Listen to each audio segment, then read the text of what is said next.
101 ya. Bismillah. Qala al-muallif rahimahullahu ta'ala al-hasanatu bi'ashri amsalha. Bermula kebaikan bi'ashri amsalha itu dengan 10 kali lipatnya. Perumpamaan yang dimaksud dibalas dengan 10 kali lipatnya. Satu kebaikan dibalas dengan 10 kali lipatnya. Was-sayyi'atu, dan bermula as-sayyi'ah satu keburukan, bimisliha, dengan satu balasannya, dengan satu balasannya, dengan seumpamanya as-sayyi'ah.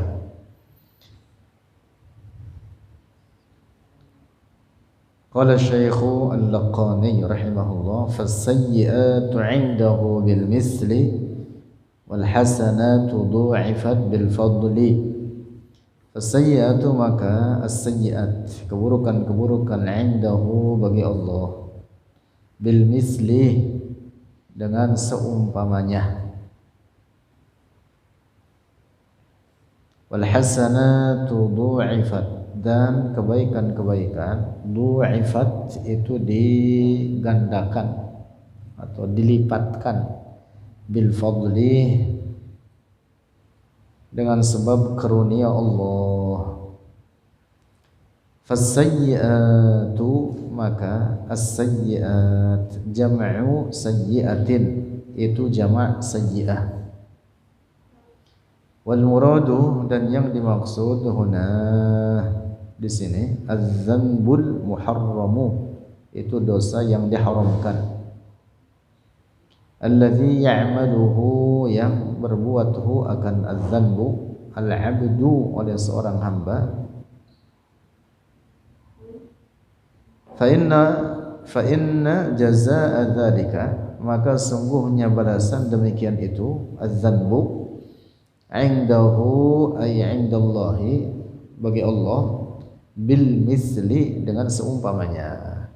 Ai, artinya la yudha'afu, tidak digandakan, tidak dilipatkan.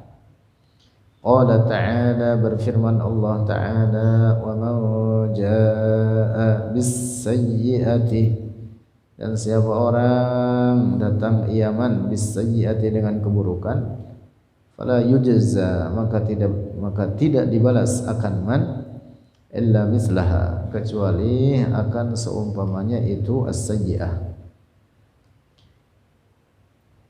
Wal jazaa'u, dan balasan, 'ala as-sayyi'ati, atas keburukan, huwa, dialah, al jazaa' al-iqabu, itu iqab, siksa. Walakin Allah, akan tetapi Allah, yaghfiru, mengampuni oleh Allah, li ba'dhi ahlil kabairi, bagi sebagian orang-orang pelaku dosa besar.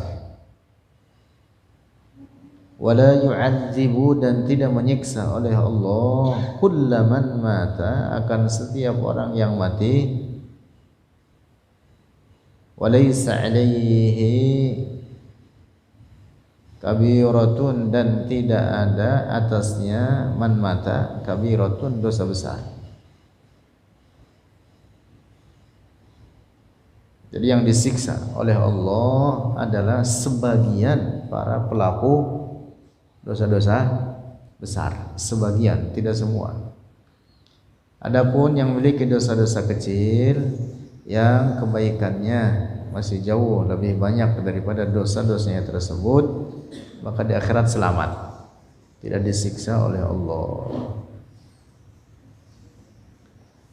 Tetapi yang disiksa adalah sebagian ahlul kabair, sebagian.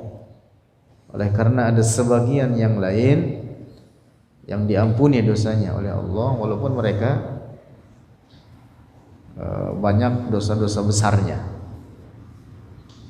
Amma zulmul kabiru, Adapun dosa besar kal jinayati seperti membunuh ala nafsi muslimin atas jiwa seorang muslim fil masjidil harami di al masjidil haram. Ini khusus ini dosa besar di masjidil haram, di Makkah, di Mekah khususnya fa innahu maka sesungguhnya dia az-zulmul kabir yudha'afu itu dilipatkan dosanya.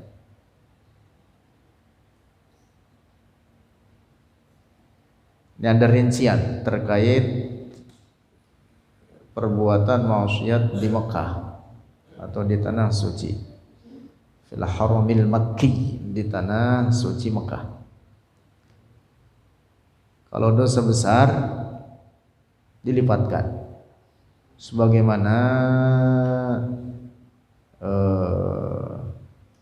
perbuatan-perbuatan amal soleh dilakukan di dalamnya dilipat gandakan, bahkan kebaikan tidak hanya di Mekah, di luar Mekah pun dilipat gandakan, tetapi tentu di Mekah lebih utama, lebih istimewa. Nah, demikian pula terkait dosa besar, khusus dosa besar seperti contohkan di sini al-jinayah, artinya pembunuhan tanpa hak. Wa qad afradna, dan telah menyendirikan atau membahas secara khusus oleh kami al-kalama akan pembicaraan ada zalika atas demikian itu az-zulmul kabir di Makkah fi syarhil kabiri, dalam kitab asy-syarhil kabir terhadap kitab atau terhadap bait-bait syair Jawharatut Tauhid mutawwalan, halnya secara panjang, wasayati, dan akan datang mulakhasan secara ringkas huna di sini. Ada ringkasannya. Pada berikutnya itu masail muhimmah fil mudha'afati bi Makkah. Wal hasanatu, dan al hasanat jam'u hasanatin, itu jama' dari hasanah. Wal muradu, dan bermula yang dimaksud huna di sini fi'lul 'abdi, itu perbuatan seorang hamba al khaira, akan kebaikan, alladzi yujza 'alaihi, yang dibalas akan itu hamba, 'alaihi, atasnya itu al-khair, as-sawabah, akan pahala, in fa'alahu, jika melakukan oleh hambahu akan al-khair, imtisalan, karena taat kepada Allah. Imtisalan ay li amrillah, artinya taat karena dasar taat kepada Allah.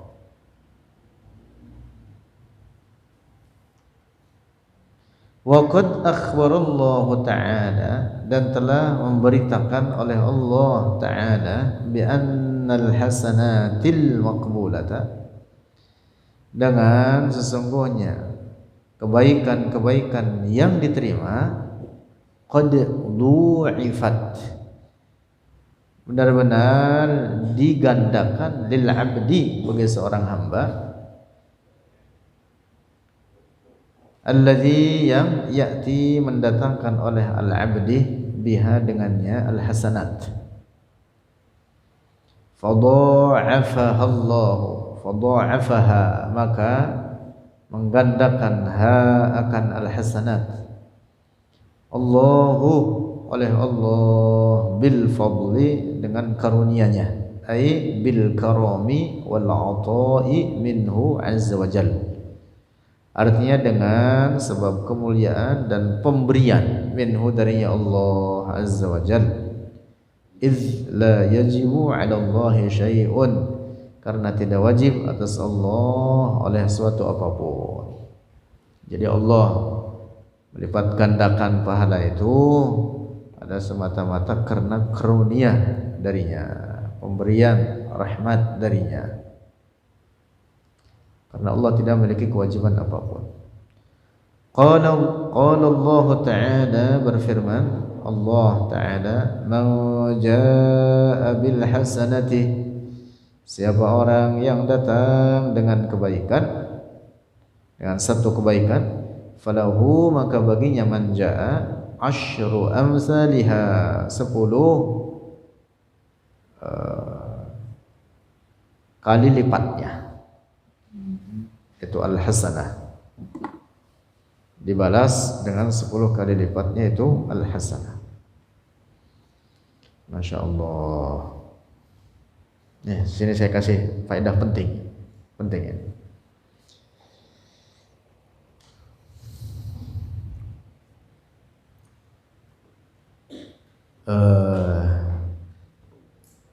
Pokok ajaran syariat kita itu adalah mengerjakan kewajiban dan meninggalkan barang yang haram. Pokoknya landasan ajaran agama kita itu dibangun di atas 2 pondasi ini: mengerjakan yang wajib dan meninggalkan yang haram. Nah, meninggalkan maksiat atau perkara yang diharamkan itu jauh lebih besar pahalanya daripada mengerjakan pekerjaan sunnah. Ingat ini, jauh lebih besar daripada mengerjakan pekerjaan sunnah.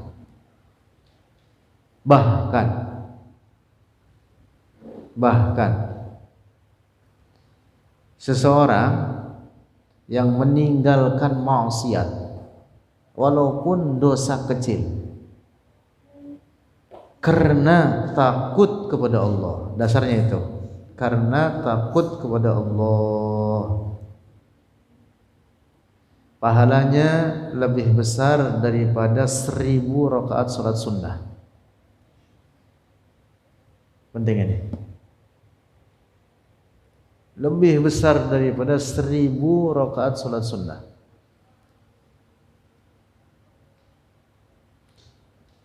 Salat sunnah banyak bentuknya. Salah satunya orang salat tahajud, itu namanya salat apa? Sunnah. Salat duha, salat sunnah. Salat tarawih di bulan Ramadan, salat sunnah. Orang salat tahajud itu manfaatnya sangat besar. Bahkan khusus diperintahkan kepada Rasulullah dan wajib hukumnya atas Rasulullah. Ini khusus. Firman Allah, wa minal laili fatahajjad bihi nafilatan lak asa ayyab'asaka rabbuka maqama mahmuda. Khusus bagi Rasulullah. Bagi kita sunnah, pahalanya besar, manfaatnya banyak. Dianjurkan salat malam itu. Nah, tetapi menghindari maksiat walaupun dosa kecil dengan dasar karena takut kepada Allah, itu jauh lebih besar pahalanya dibanding salat tahajud ratusan rakaat sekalipun. Ingat ini. Mengapa? Itu tadi karena dasar yang pokok pondasi ajaran syariat kita ini mengerjakan yang wajib, meninggalkan yang haram. Udah ini yang pokok ini. Yang pokok. Selain yang pokok, maka berarti hukumnya apa? Sunnah. Selain yang wajib, maka berarti hukumnya sunnah. Nah, termasuk sholat tahajud itu tadi. Ini bukan meringankan sholat tahajud, bukan. Tetapi supaya kita faham tingkatan hukum. tingkatan hukum. Nah, jadi meninggalkan maksiat walaupun itu remeh, seakan-akan gitu, seakan-akan itu remeh. Atau katakan akibatnya adalah dosa kecil. Tetapi kalau seorang betul-betul meninggalkannya khaufan lillah, imtisalan li amrillah, karena dia mengerjakan, karena dia meninggalkannya itu dengan dasar takut kepada Allah dan untuk menjauhi larangannya, pahalanya lebih besar daripada sekian ratus salat sunnah, sekian ratus salat tahajud, sekian rakaat salat duha, lebih besar daripada itu. Masya Allah, penting itu. Nah, jadi jangan diremehkan dosa kecil itu lantas dilanggar saja. Ingat, ini dia, ingat bahwa walaupun itu dosa kecil, kita ingin meraih pahala besar yang lebih besar daripada sholat ratusan rakaat sholat tahajud sekalipun, maka tinggalkan dosa kecil itu dengan dasar karena takut pada Allah. Paham ini? Penting ini. Nah, sekali lagi, jadi pokok fondasi ajaran syariat kita ini dibangun di atas dua perkara itu tadi, mengerjakan kewajiban dan meninggalkan barang yang haram.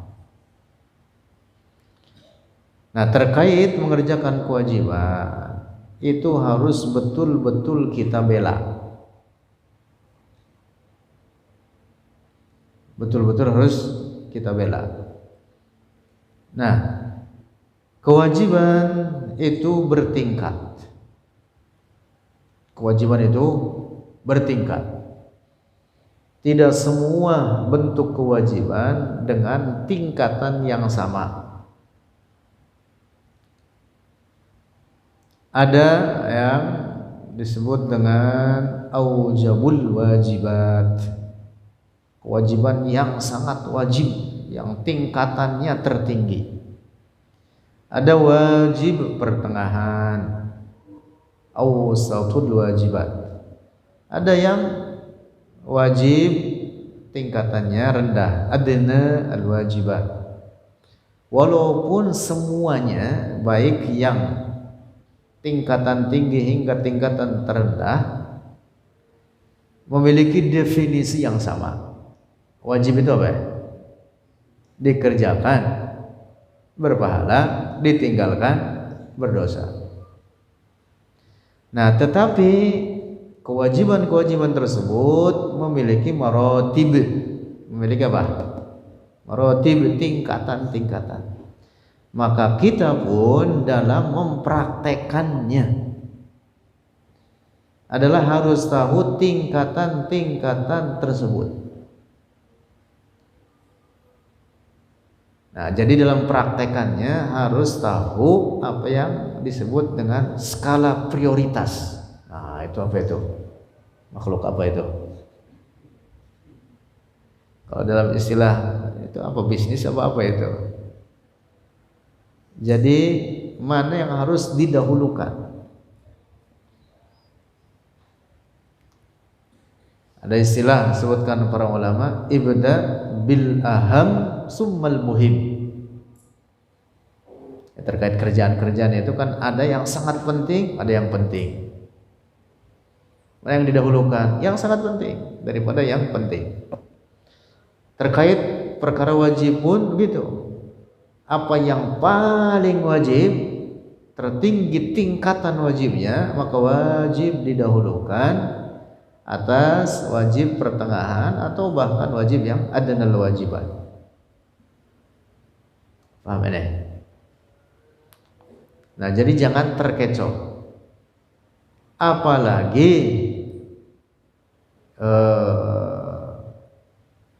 seperti pekerjaan sebagian orang yang ini sebenarnya sangat-sangat keliru, membela yang sunnah dengan meninggalkan yang wajib.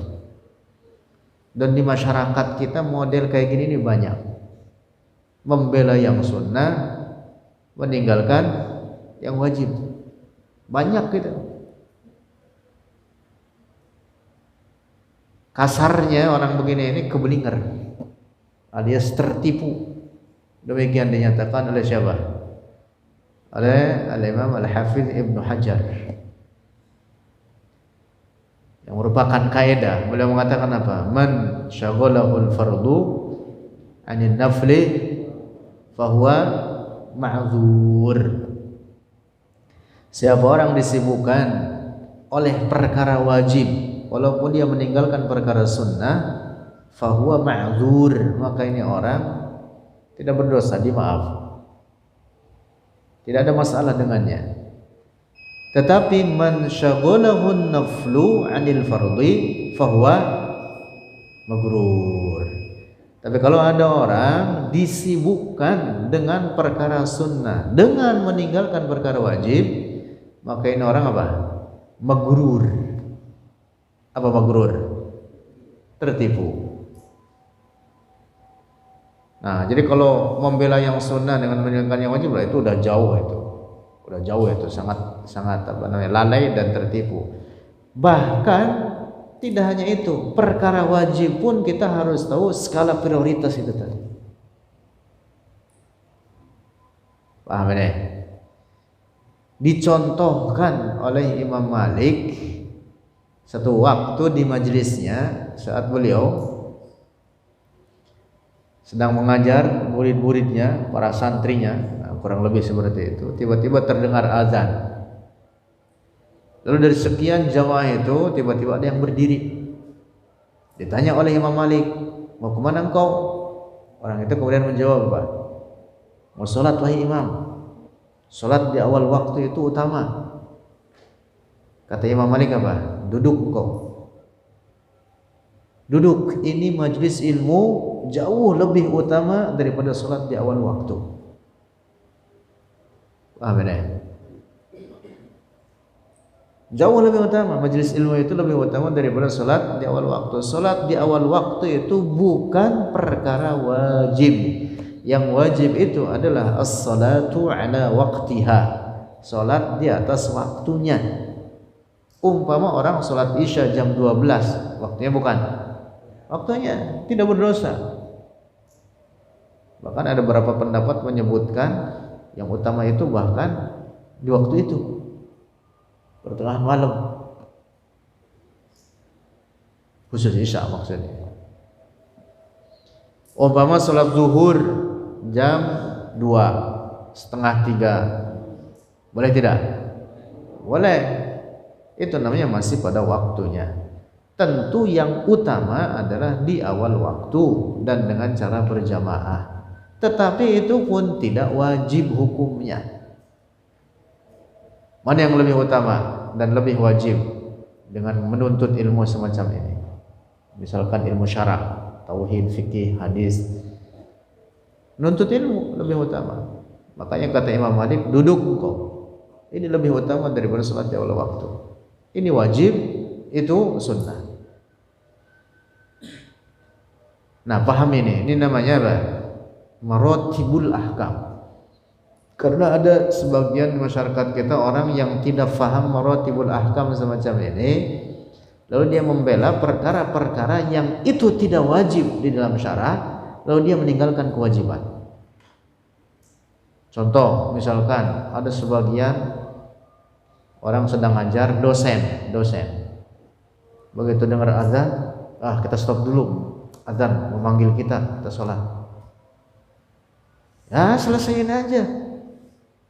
Kalau itu ilmunya ilmu syara' yang diajarkan, selesaikan aja sampai selesai. Apalagi yang profesinya misalkan menyangkut kepentingan banyak orang, misalkan seperti dokter, pasien ngantri, layanan umum yang dibutuhkan oleh masyarakat banyak, orang ngantri yang kebutuhan, kemudian apa? Begitu dengar azan ditinggalin. Sholat dulu. Lah, Orang udah sakit, udah parah, udah meriang, pengen buru-buru dapat obat. Nggak boleh begitu itu. Apalagi udah nancepin jarum, just adzan, salat dulu ya. Tinggalin. Masih nempel itu jarumnya. Nah, itu ada sebagian di masyarakat kita orang yang apa? Membela perkara yang sunnah tetapi dia meninggalkan perkara yang wajib.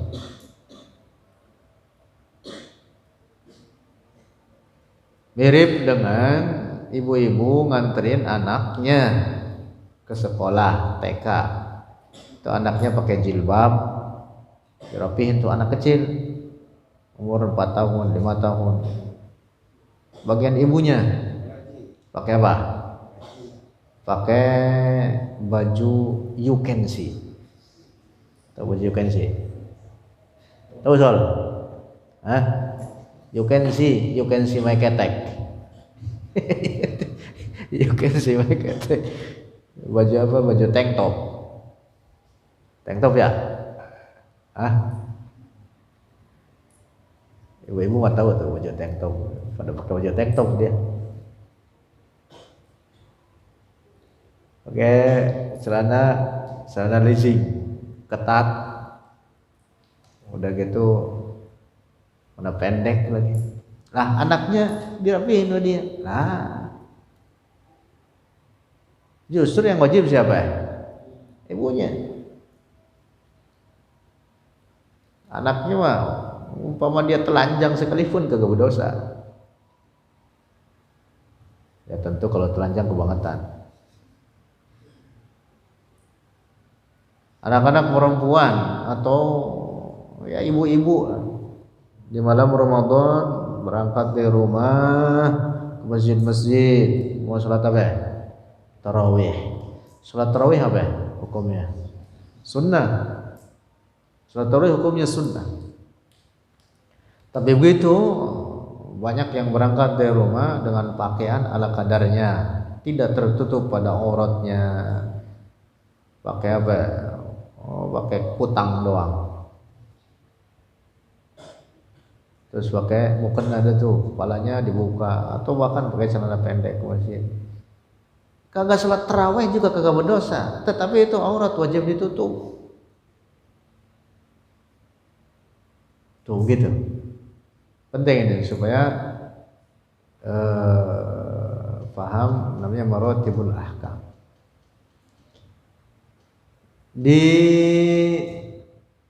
dalam puasa Ramadan kita sering mendengar ada sabda Rasulullah mengatakan terkait puasa Ramadan, rubba shaimin, atau mungkin juga terkait dengan puasa di luar Ramadan karena mutlak ini hadisnya. Rubba shaimin, ada banyak orang yang puasa, laisa lahu min syiyamihi illa al-ju' wal 'atash, tidak mendapatkan apapun dari puasanya kecuali lapar dan haus. Saya kurang persis tahu, Allahu a'lam, terkait sababul wurud hadis ini apa ini terkait bulan puasa atau secara mutlak. Tapi redaksinya bisa berlaku umum, tidak hanya di bulan Ramadan, tapi juga di luar bulan Ramadan.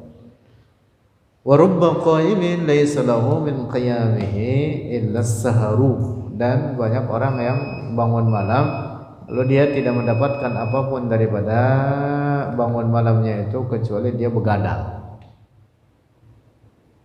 Padahal dia mengatakan atau merasa bahwa dia menghabiskan waktunya dalam ibadah.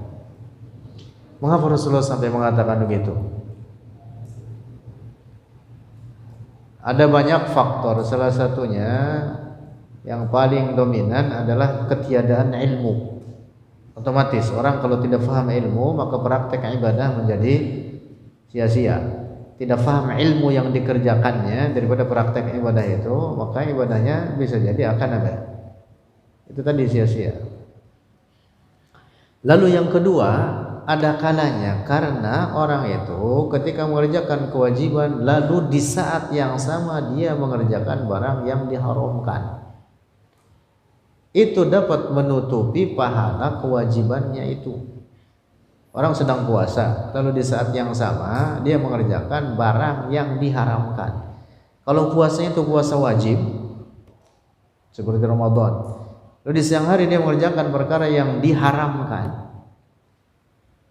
itu pahalanya bisa tertutup. Itulah mengapa Rasulullah mengatakan rubba sha'imin la yasru min siyamihi illa al-ju' wal 'atash. Paham gak ini? Karena wajib dan sunnah, wajib dan haram itu adalah hukum yang berbanding terbalik. Hukum yang berbanding terbalik. Demikian pula dengan sunnah, dia kebalikan dari apa? Makruh. Sunnah itu kebalikan dari makruh. Nah, maka ketika mengerjakan perkara-perkara yang sunnah, upayakan hindari perkara-perkara makruh di saat itu. Sebab kalau umpama di saat mengerjakan sunnah lalu dia mengerjakan perkara makruh, maka bisa apa? Hilang pahala sunnahnya itu. Banyak contohnya terkait semacam ini. Misalkan sebagian ulama kita di kalangan ahli fikih mengatakan salat berjamaah hukumnya apa? Sunnah. Tapi kalau dia sholat berjamaah itu mengerjakan pekerjaan-pekerjaan yang makruh di dalam sholatnya, misalkan dia mendahului imam dalam satu rukun fi'li. Kalau dalam dua rukun fi'li otomatis batal si makmum ini. Tapi dia mendahului imam dalam apa? Satu rukun fi'li atau dalam setengah rukun fi'li. Atau misalkan orang sholat tetapi apa? Dia sendiri di belakang. Dia sendiri di belakang. Maksudnya apa? Dia ikut berjamaah tetapi apa? Menyendiri di belakang aja. Tidak ikut dalam barisan. Hukumnya makruh. Hukumnya makruh dan itu dapat menghilangkan pahala jamaahnya. Itu tadi karena makruh dan sunnah itu adalah hukum yang dia berbanding terbalik. Paham gak ini? Nah, wajib kebalikannya apa? Haram. Nah, jadi fahami ini maratibul ahkam atau tingkatan-tingkatan hukum semacam ini supaya kita tidak teledor merasa telah berbuat amal soleh. Tapi ada beberapa perkara yang tertinggal yang padahal itu adalah lebih wajib untuk kita dahulukan, untuk kita kerjakan. Yang penting itu. Nah, jadi kembali lagi, pokok pondasi ajaran syariat itu di atas dua itu tadi, mengerjakan kewajiban, meninggalkan barang yang haram. Ini dua ini pokok betul ini. Jadi meninggalkan barang yang haram itu pahalanya besar. Ingat itu, pahalanya besar. Walaupun haramnya akibat daripada mengerjakannya dosa kecil. Tapi kalau betul-betul meninggalkan dosa kecil itu imtisalan li amrillah wa khaufan minallah, itu pahalanya besar, lebih besar daripada pahala sholat sunnah ratusan rakaat sekalipun. Penting itu. Kalau sholat tahajud kan jarang-jarang, atau bahkan gak pernah dikerjain. Bahkan sholat tahajud subuh aja pada susah dibangunin. Ya Rul, iya aja bangkot ya Rul.